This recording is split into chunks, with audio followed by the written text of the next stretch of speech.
Welcome to Vision Craft Academy. So friends, आज हम cyber security की इम्पोर्टेंस के बारे में बात करेंगे कि why cyber security is important for India. तो फ्रेंड्स, अभी तक we have talked about what is cyber security, what is the basic overview of cyber security, cyber space क्या है। हमने साइबर थ्रेट एवोल्यूशन के बारे में भी पढ़ा है और इसके बाद फ्रेंड्स हमने साइबर क्राइम और साइबर थ्रेट्स के बारे में भी डिटेल डिस्कशन किया था। सो फ्रेंड्स, अगर आपने उन सब एरियाज़ को रेफ़र नहीं किया है एंड आप ये वीडियो फर्स्ट टाइम देख रहे हैं तो मैं आपको छोटी सी रिक्वेस्ट करना चाहूँगी कि प्लीज़ पहले क्रोनोलॉजिकल ऑर्डर में जिस सीक्वेंस में मैंने आपको टॉपिक्स कवर करवाए हैं फ्रेंड्स, उनको जाके एक बार रेफ़र कर लीजिए साइबर सिक्योरिटी एंड इंडिया वाली प्लेलिस्ट में on this channel.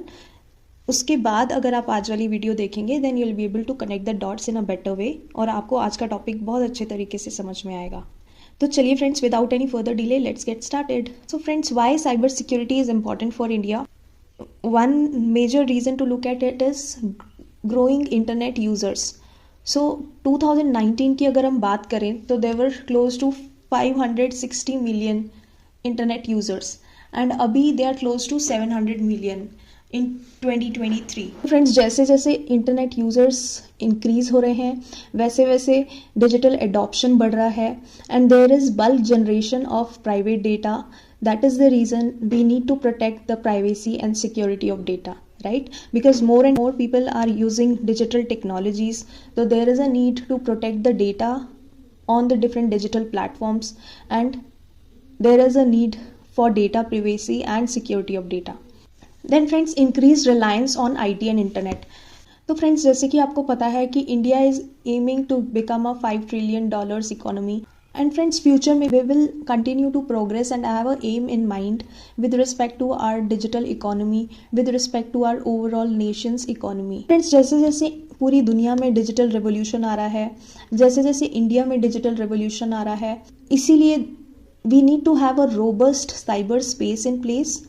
So currently अगर आप इंडिया की बात करें, we are among top 5 countries that are victims of cyber crimes. So friends, there is a need for India to actually consider cyber security as a top priority today. इसके बाद friends, अगर हम critical infrastructure की बात करें तो we need to ensure that जितने भी क्रिटिकल इंफ्रास्ट्रक्चर के सिस्टम्स हैं हमारे पास, कि all the critical infrastructure systems such as finance हो गया, आपका डिफेंस हो गया, एनर्जी हो गई, टेलीकम्युनिकेशन सेक्टर हो गया, देन स्पेस सेक्टर हो गया, ट्रांसपोर्टेशन सेक्टर हो गया, right? We need to make sure that we have proper critical infrastructure in place for the systems so that किसी भी सिचुएशन में we don't end up collapsing these infrastructure systems, right? So our system should be so resilient, our system should be so robust, our system should be capable enough to ensure that our critical infrastructure does not collapse under any situation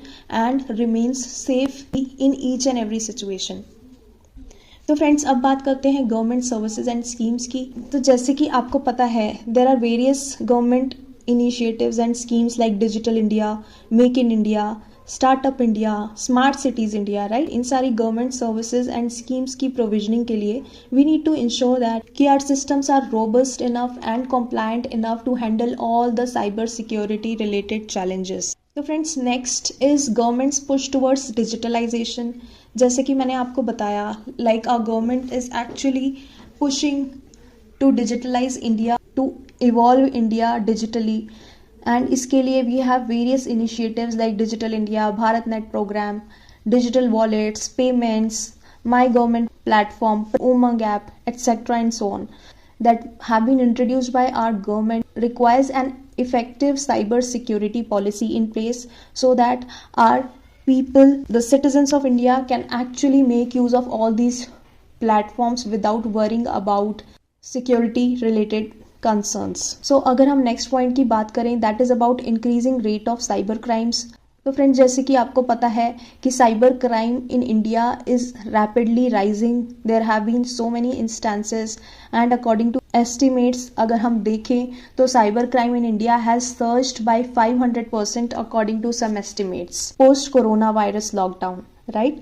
तो मैंने आपको पहले भी बताया था, there are so many recent cases that have actually happened in last couple of years, जैसे कि WannaCry ransomware friends, Petya ransomware, Aadhaar data breach, Union Bank of India and Cosmos bank cyber attack हो गया, डेटा थेफ्ट हो गया at Zomato, WhatsApp data breach, so on and so forth, right? So all these instances and all these recent cases have actually shown us that the rate of cyber crimes is increasing day after day.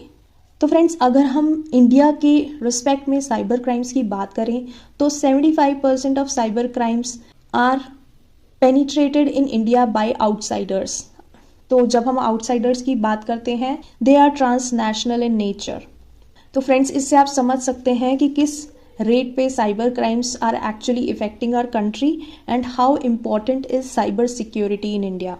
इसके बाद friends, हम smart cities and IoT की जब बात करते हैं, as we are evolving digitally, we are emphasizing more and more on smart cities, we are emphasizing more and more on Internet of Things, right? So we need to ensure that our systems are robust enough, our systems are strong enough, right? We need to ensure that there is no vulnerability that should welcome different types of cyber attacks in our systems. तो हमें ये ensure करने की ज़रूरत है friends. Then if you talk about IT and ITES exports friends, तो friends, जब भी IT और ITES एक्सपोर्ट्स की बात होती है तो आपको पता होगा कि India generates a substantial amount of revenue. Actually अगर आप 2017-18 के डेटा की बात करें तो we have been growing by 8% year on year basis friends. तो अगर इसी तरीके से हमें कंटिन्यूअस ग्रोथ करनी है, we need a proper and effective cyber security regime. This can also be covered as a point जब भी साइबर सिक्योरिटी की इंपॉर्टेंस की बात होती है फ्रेंड्स. इसके अलावा friends, we can talk about ecommerce boom. जैसे जैसे more and more brands are going online, जैसे जैसे ई-कॉमर्स इज एक्सपैंडिंग, उसी तरीके से friends there are high risks of online frauds. Credit debit card skimming हो गई, आपके आइडेंटिटी थेफ्ट्स हो गए, राइट? तो all those sort of cyber threats are very very prevalent in India. तो इसीलिए फ्रेंड्स, इसकी वजह से क्या होता है, ecommerce can actually slow down, जिसकी वजह से friends we have to be very very diligent enough कि हम ई कॉमर्स प्लेटफॉर्म्स पे proper cyber security related framework को इम्प्लीमेंट करें, जिससे कि हमारे ई कॉमर्स प्लेटफॉर्म्स ज़्यादा इम्पैक्ट ना हो. अगर कोई साइबर अटैक होता भी है तो we can minimize the risk actually. तो friends, that is the reason cyber security is very very important, because we need to make sure कि जिस तरीके से ई कॉमर्स का एक्सपेंशन हो रहा है, जिस तरीके से more and more cyber attacks are happening, we need to ensure that our systems are robust enough, our systems are secure enough, and उन साइबर सिक्योरिटी सॉल्यूशंस को इम्प्लीमेंट करके हमें अपने सिस्टम्स को रोबस्ट बनाना है, हमें अपने सिस्टम्स को रेडी बनाना है, ताकि इन साइबर अटैक्स से हमारा नुकसान ना हो.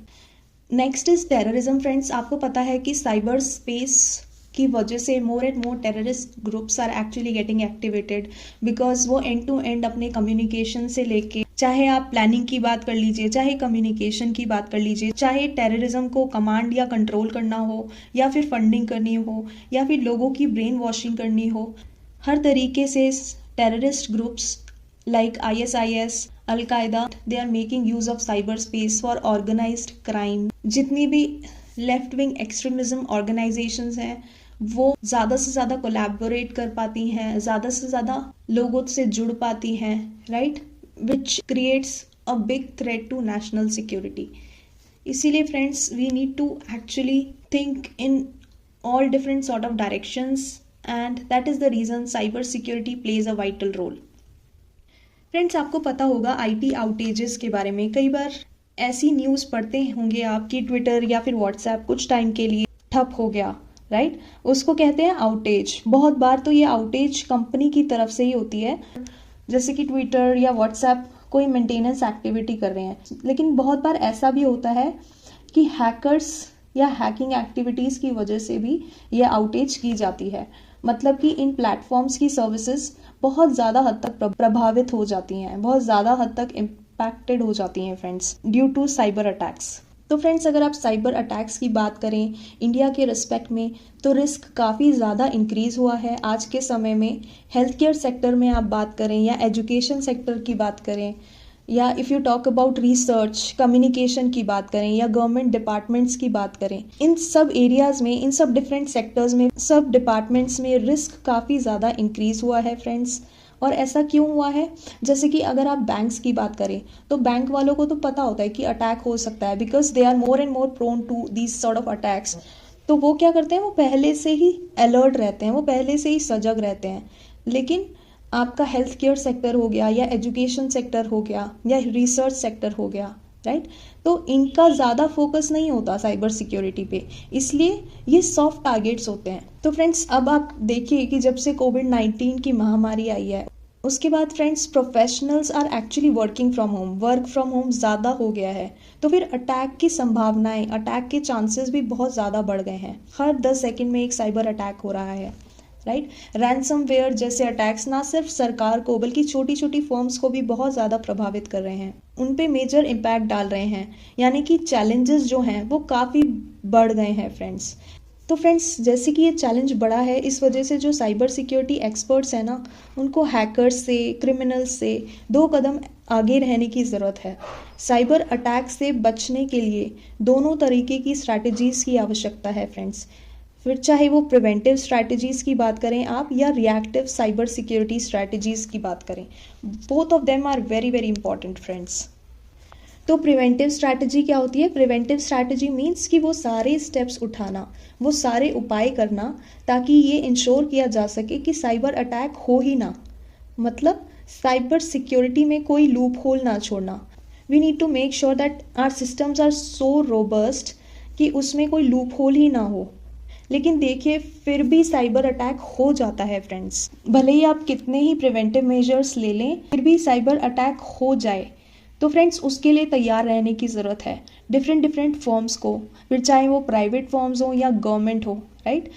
तो इसका मतलब क्या है? इसका मतलब है रेजिलियंस को डेवलप करने की ज़रूरत है। साइबर अटैक हो भी जाता है तो ऐसा नहीं होना चाहिए कि आपका पूरा जो कामकाज है वो ठप हो गया, पूरा आपका जो पूरा बिजनेस है, आपकी जो पूरी इकोनॉमी है वो पूरी इम्पैक्ट हो गई, ऐसा नहीं होना चाहिए फ्रेंड्स। तो रेजिलियंस कैसे डेवलप की जा सकती है? जैसे देखिए फॉर एग्जांपल डेटा बैकअप करके, जैसे 2-3 जगह अगर आप डेटा का बैकअप रखेंगे तो आपका सिस्टम हैक भी हो गया, लेट्स से रैंसमवेयर अटैक हुआ और आपसे पेमेंट की एक्सपेक्टेशन की गई, आपसे फिरौती मांगी गई, राइट। तो कोई बात नहीं, आपको पता है कि आपका जो डेटा है वो आपने ऑलरेडी बैकअप करके रखा हुआ है, तो आप क्या करेंगे उस केस में? You are not going to pay them, right. दूसरा एग्जाम्पल क्या हो सकता है फ्रेंड्स रेजिलियंस का? दूसरा एग्जाम्पल ये हो सकता है कि कुछ काम आप डिजिटली करो, कुछ फिजिकली करो, मतलब पूरी तरीके से हर चीज़ के लिए डिजिटल डिपेंडेंसी नहीं होनी चाहिए। और अगर डिजिटल डिपेंडेंसी है भी तो इस तरीके से होनी चाहिए कि आपका एक ब्लॉक अगर हैक हुआ है ना, तो दूसरे ब्लॉक पे दूसरी एंटिटीज़ पर उसका कोई असर ना पड़े, मतलब कि रेजिलियंस डेवलप करने की आवश्यकता है। अगर अटैक हो भी जाता है तो उसके लिए आप प्रिपेयर रहो। अटैक होने के बाद आपको क्या स्टेप्स लेने हैं उसका आपके पास पहले से ही रोड मैप होना चाहिए। इसके लिए फ्रेंड्स ज़्यादा से ज़्यादा अवेयरनेस की ज़रूरत है। सरकार को तो अवेयर होने की ज़रूरत है ही, आवश्यकता है ही, लेकिन जितने भी सॉफ्ट टारगेट्स हैं उनको भी बहुत ज़्यादा अवेयरनेस की ज़रूरत है अटैक्स के बारे में,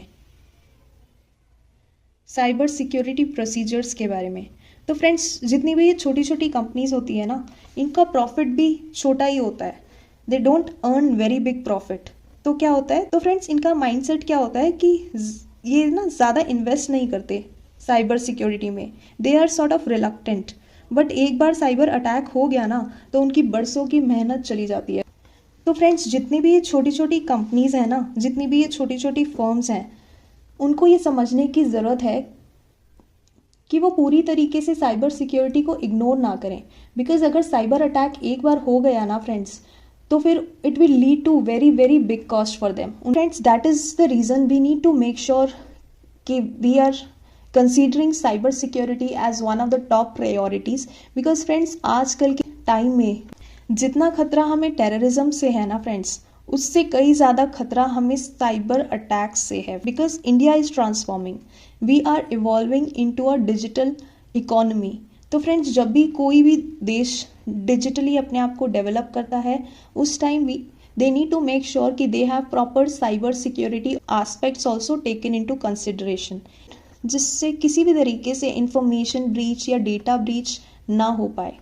फ्रेंड्स, आपको ज़ीरो ट्रस्ट मॉडल के बारे में भी पता होना चाहिए।